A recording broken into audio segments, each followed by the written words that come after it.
For the 1789 Battle of Svensksund, see First Battle of Svensksund. The Battle of Svensksund was a naval battle fought in the Gulf of Finland outside the present-day city of Kotka on 9 and 10 July 1790. The Swedish naval forces dealt the Russian fleet a devastating defeat that resulted in an end to the Russo-Swedish War of 1788–90. The battle is the biggest Swedish naval victory and the largest naval battle ever in the Baltic Sea. Background. Circumstances in the 1780s, including the war between Russia and the Ottoman Empire. The war was also initiated to distract domestic attention from political problems and for Gustav III to be able to fulfill his role as a successful and powerful monarch. Gustav's main aim was to recapture some of the territory in Finland that had been lost to the Russians in the War of 1741–43. In 1788, he launched a surprise attack against the Russian fleet, intending to catch it by surprise. The plan was to attack Kronstadt and land a force to assault the capital of St. Petersburg. The war was intended to be short and to be won by the assault on St. Petersburg, conducted by the Navy and Skärgårdsflotten. The latter, officially designated as Arménsflotte, was a separate branch of the armed forces designed for coastal operations and amphibious warfare in the Baltic. Since its formation in 1756, it had been something of an elite force within the Swedish armed forces.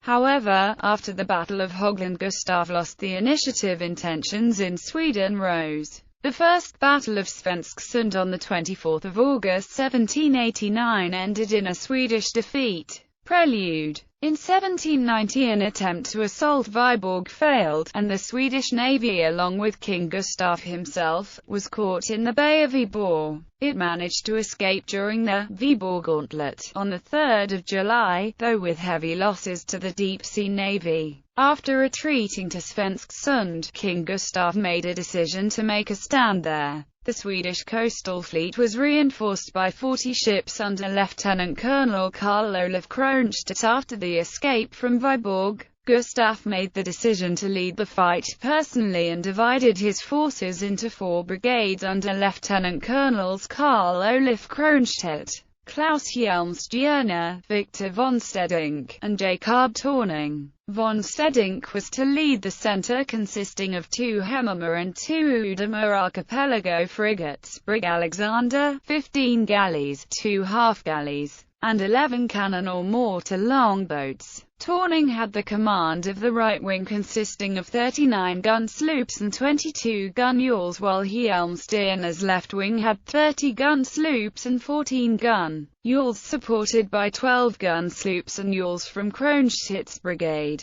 The rest of Kronstadt's brigade, consisting of the Turma Norden, 1 galley and 36-gun sloops and yawls, was to remain in reserve and guard against a possible Russian flanking maneuver. Artillery batteries were constructed on the skerries of Krakska and Sandska. On 8 July the preparations were completed. The Russian coastal fleet consisted of 9 archipelago frigates, 13 Ebeks, 2 mortar ships, 4 gun prams, 3 floating batteries, 26 galleys, 6 schooners, 4 cutters, 77 gun sloops and 121 lightly armed boats. The Russian fleet carried around 900 cannons compared to 450 Swedish cannons and had clear superiority in both number of ships and men. The Russian coastal fleet was eager to attack, especially on 9 July, the anniversary of Catherine the Great's proclamation as Empress of Russia. Recognizing the failure to decisively defeat the Swedish archipelago fleet a year earlier at the same location, the Russian commander, Prince Charles of Nassau-Siegen, chose to commit his whole force from the south.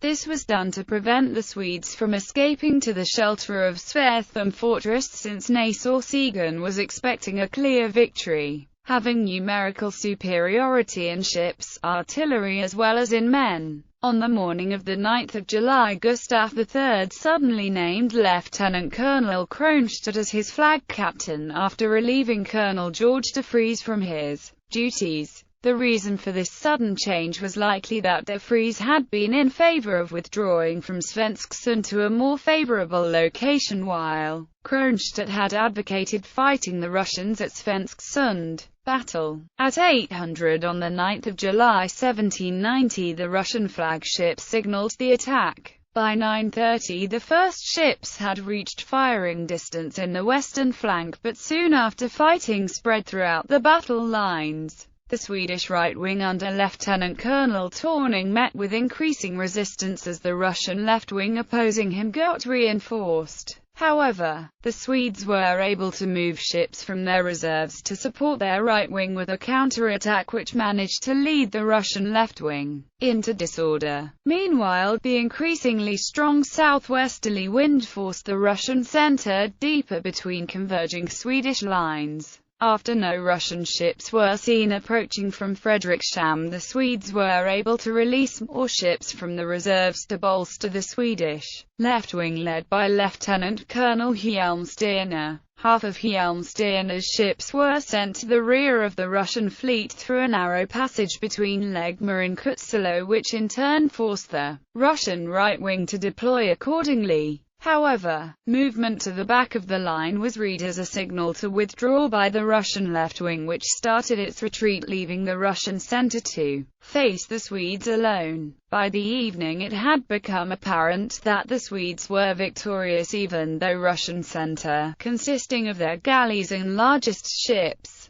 continued to fight despite unfavorable winds and battle damage. At this time the Swedes were able to fire at the Russian ships from the front as well as from both sides, and several Russian ships started drifting into the Swedish battle line. Other Russian ships caught fire or were intentionally set on fire, while a few were beached to avoid sinking. At 2000 Nassau-Siegen ordered the Russian fleet to withdraw and to destroy drifting Russian ships in order to keep them from being captured. Strong wind made the withdrawal difficult and several ships failed to make it. A few of the Russian ships ignored the order to withdraw and instead kept fighting until they sank. Fighting didn't end until 2200. The wind calmed down during the night and several Russian ships tried to escape under the cover of darkness, but Swedish gun sloops and yawls were sent to hunt them down, and this type of fighting continued until 900 on the morning of the 10th of July 1790. The Russians lost at least 7,400 of 14,000 men, 1,400 dead, wounded and 6,000 captured, compared with Swedish losses of 1 Udema, 5 minor vessels and 300 men, though others place the number of dead and wounded Swedes to around 600. Among the Russian ships that were lost were 10 archipelago frigates and ebecs, 9 half-ebecs, 16 galleys, 4 gun prams and floating batteries, 7 bomb vessels, 5 gun sloops and several other small vessels. Along with 21 other ships, the Swedes captured the Katarina, Nassau-Siegen's flagship. The Battle of Svensksund is the biggest naval battle ever fought in the Baltic Sea. 500 ships, over 30,000 men and several thousand cannons. At Svensksund, the Swedes boasted to have destroyed 40% of the Russian coastal fleet. It qualifies among the largest naval battles in history in terms of the number of vessels involved. Aftermath. Surviving Russian ships gathered at Frederikshamn, where the badly depleted fleet was being rebuilt, while the Swedish coastal fleet stayed at Svensksund. The Swedes withdrew back to Svensksund, but the Russians did not give chase. This defeat encouraged Russia to negotiate with Sweden, eventually signing the Treaty of Arala on 14 August 1790. Neither side gained any territory. However, all provisions in the peace treaty of Nystad from 1721 that formally infringed upon Swedish sovereignty were cancelled. After the war, the Russians started a massive fortification program on the eastern, Russian, side of the Kima River, building the sea fortresses Fort Slava, Fort Elizabeth and the land fortress Kymenlina. The forts later grew into the port city of Kotkar. Sankt Nikolai. The Russian frigate Sankt Nikolai was sunk in the battle. She was found in 1948 off Kotkar, almost intact. Over 2,300 objects have been recovered from her hull by divers.